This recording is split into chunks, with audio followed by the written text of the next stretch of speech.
These 8 useful English words will lift your fluency and your IELTS, TOEFL, or Cambridge score. And you won't just memorize them. You'll meet each one inside the story, feel what it means, then prove you caught it. That's how your brain keeps them for good. When Sofia came back to the little town to sell her grandmother's bakery, she expected sadness. What she did not expect was that the whole town seemed to be hiding something from her, and that the secret would turn out to be the most beautiful thing she had ever learned.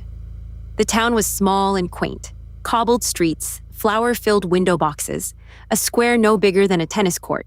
Sofia had spent every childhood summer here, in the warm, flower-dusted air of Nonna Lucia's bakery.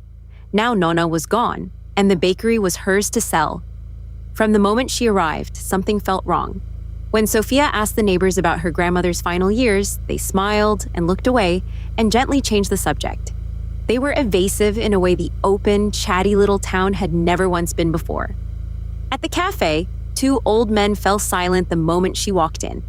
The baker's widow, Maria, began to say something about the arrangement, then hushed herself and busied her hands with the cups. Everywhere Sofia went, a small, careful hush seemed to follow her. The town had always adored a good gossip, about weddings, about the weather, about whose tomatoes were biggest that year, but about Nonna Lucia's last years, there was no gossip at all, only that strange, gentle silence. Sofia began to fear the worst. Had her grandmother fallen into debt? Had these smiling neighbors somehow taken advantage of a frail old woman living all alone? They grew only more evasive when she pressed them, and the more discreet they were, the more her mind filled the silence with darker and darker fears. She found her answer at last in the bakery's account books. And it was nothing she could ever have imagined. For the final 6 years of her life, Nonna Lucia had been almost completely blind. She had hidden it from Sofia in every cheerful phone call, and she had gone on baking anyway, because the bakery was her whole heart, and stopping would have broken it. She could not possibly have done it alone. And the books quietly revealed she had not. Page after careful page told the real story. Deliveries Nonna had never ordered but always received.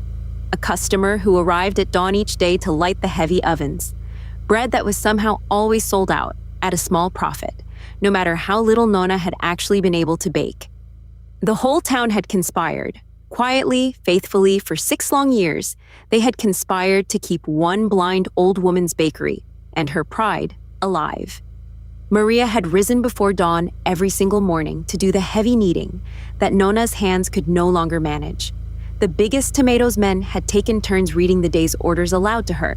Children were sent to buy bread that was secretly paid for by their parents, so the till was never empty, and not one of them had ever let Nonna Lucia suspect, even for a moment, that she was being helped. That was the secret they had all been so discreet about, the thing they simply could not say to Sofia's face. They had been terrified she would see it as charity, or worse, as pity. They did not want her to picture her grandmother as a poor, blind, struggling old woman. They wanted Sofia to remember only one thing, the thing they had all worked so hard and so secretly to protect. They wanted her to picture a proud baker in a warm, busy shop, cherished by everyone and useful and loved to the very end. Sofia sat alone in the empty bakery and wept, not from grief now, but from something far larger. A whole town had spent 6 years in a silent conspiracy of love and asked for nothing in return and told no one, not even her. She had come to sell the bakery. She did not sell it. Sofia stayed. She learned to bake the way Nonna had once taught her, with her hands and her nose and her heart. And with Maria at her side before dawn, and the old men reading the orders, and the children crowding in for warm bread, the little shop did not merely survive. Under its new young baker, it slowly began, once more, to thrive. She never did tell the town that she knew their secret. It seemed kinder to let them keep it. But every morning, when she unlocked the door of the bakery, she would now cherish for the rest of her life, Sofia left a single fresh loaf on the windowsill. It was for whoever in that quaint, generous, impossible little town might be passing by and hungry. A small gift, given quietly, expecting nothing.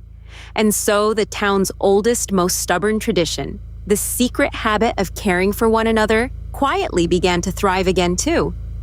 Now, did you catch all 8? Let's find out. A noun for casual talk about other people's private lives. It's the chatter neighbors trade over the fence about who did what. The little town normally loved to share it about everything. About Nonna's last years, strangely, there was no what at all.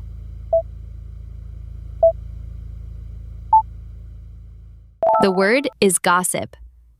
She refused to listen to the cruel gossip about her neighbors. An adjective for being attractively old-fashioned and charming? Think of a little village with window boxes and one old café.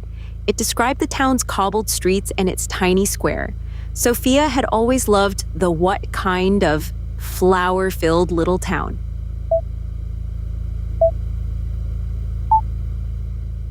The word is quaint. They stayed in a quaint old cottage beside the village green.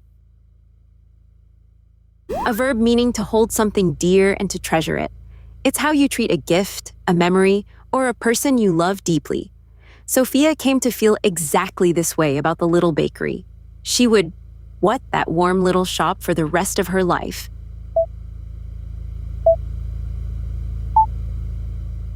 The word is cherish. He will always cherish the memories of that perfect summer.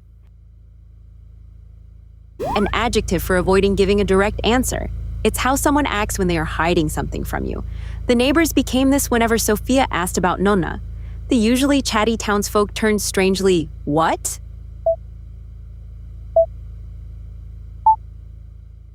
The word is evasive. He gave an evasive answer and quickly changed the subject.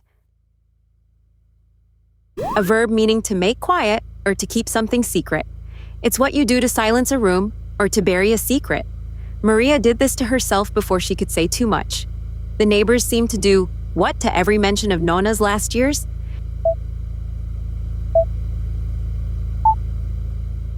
The word is hush. The family tried to hush the whole embarrassing affair. An adjective for being careful not to reveal a secret. It's staying quiet and tactful so a private thing stays private. The whole town was deliberately this about what they had done. They were so what that Sofia almost never learned the truth.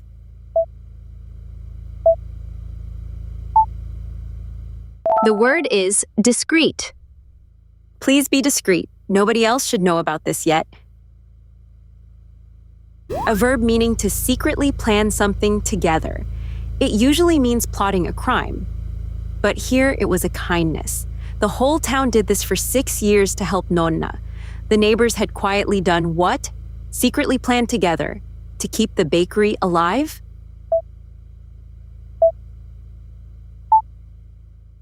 The word is conspire. The rebels met in secret to conspire against the cruel king. A verb meaning to grow strong and do very well. It's what a healthy plant, a business, or a child does. Flourish. Under its new young baker, the little shop began to do this. With the whole town's help, the bakery began once more to do what? To flourish?